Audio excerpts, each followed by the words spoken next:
Ladies and gentlemen, Neals Chitan again from St. Canuga 2015 in Central Jamaica. With me on my couch is Mrs. Georgette Baker. She is the executive assistant to the president of the Northern Caribbean University. How are you doing today, Mrs. Baker? Doing good, Elder Neals. Yeah. Good to be here. Well, ladies and gentlemen, I met her and she's been with us for the last week. She sat in most of the Stop and Think sessions.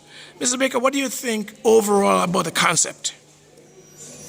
I believe that as a parent and as a leader, the matter of stopping and thinking and the need to change the way we process our decision making is not just something that should be a reminder to our young people, but I believe that our parents and our leaders might even benefit from this equally as our young people, I'm hoping, have benefited from this experience. I believe that the matter of stopping and thinking, even as we prepare youth to become older ones, is where we need to begin. To be very honest with you, if I were to do this all over again, I'd prefer that you begin with the parents and the children in coming up, so that they begin to process from earlier. And that as leaders, we will also participate in that. But where we need to change the strategies now, we can have the opportunity to learn more experientially that can be facilitated. Tell me, Ms. Baker, you actually saw the children interacting to the concepts as the presenter presented. How would you categorize that in terms of relevance?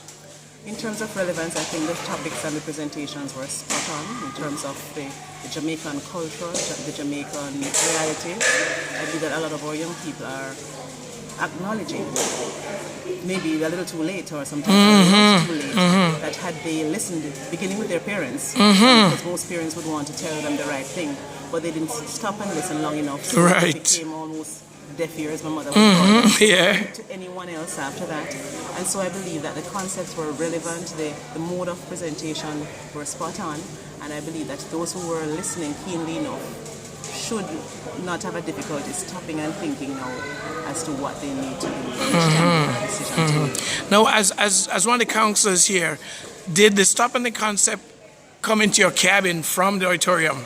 Yes, a lot of talk around the meal time and around at our classes and at our other interaction moments had people using the phrases not just loosely, but to say to their fellow cabin mates in a meaningful way. If that is where you need to believe in so and so.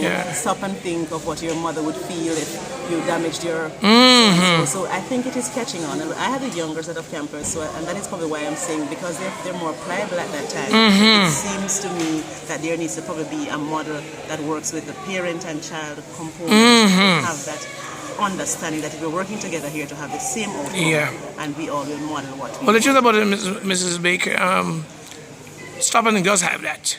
It's just that in this setting we were not able to bring it in as in a campus. So a final question, Mrs. Baker.